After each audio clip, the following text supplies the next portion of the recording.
Before you became an assistant principal, or even before your first job, what was the career you wanted to pursue? Actually, when I was in high school, I was considering being a physical therapist.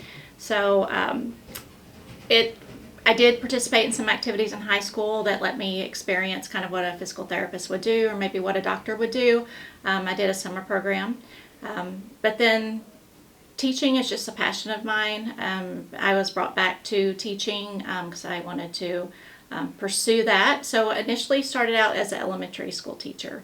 So I've gone from the elementary world to the high school world. So I've done quite a few different things. I don't know if that's one of your next questions, or you want me to kind of walk you through that? No, that's great. So how many years have you been here at Riverview? I've been at Riverview for 3 years. So this is my third year. Started out as assistant principal in student affairs, and now I'm assistant principal of curriculum. Where are you typically situated during the passing period? Does it vary throughout the day? Yeah, we call it the 50-minute just out here in front of the restroom area, just for supervision. Yeah.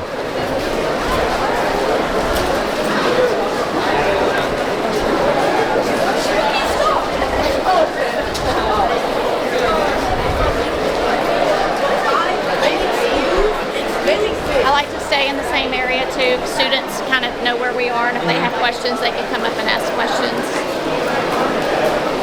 And sometimes, usually Mr. Spyro comes out here when he's not in a meeting, and we have the opportunity to catch up on the day. When you walk into Riverview High School first thing every morning, what is the first thing you do? I'm very routine oriented. So I come into my office, put my things down, and just kind of get set up for the day. Check my emails, make sure there's nothing major coming up for the day. I'm just prioritizing what I need the day to look like. Checking any phone messages that I might have. Checking my calendar. Those kind of things. And then usually I have a meeting first thing. We've been doing interviews for next year. So I'll either be participating in an interview, meeting with the teacher, or I could be visiting our PLCs, which we call our teacher teams. Where they meet on Tuesday mornings. So getting set up for those. Tell us what you're doing here. Just helping with the lunch line. So we have a policy that we have 3 at a time going to each of the stations, and we just try to keep it going so the ladies don't get behind.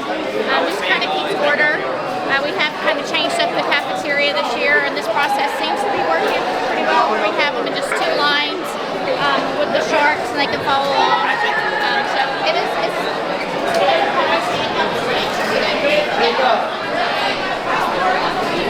So I help out when needed. If someone were to come in and say, I want to do exactly what you're doing right now, what is a piece or pieces of advice you would give them on the spot? I would say you have to be organized. You have to have those skills and be flexible and have just good time management, because it does take a lot of time, some of the tasks that I do.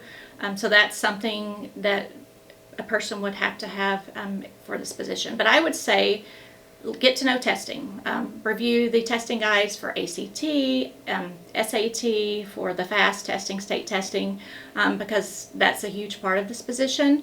Learning the master schedule, going over the curriculum, the courses that are offered, and working with the counselors hand in hand just to make sure that we are on the same page with scheduling and everything for next year. So it's very important to have those relationships. So she's our new guidance secretary. She works with everyone, registration. She helps with testing when needed, a little bit of everything. So working with our students who come and help, our TAs, keeping them busy. Trying to.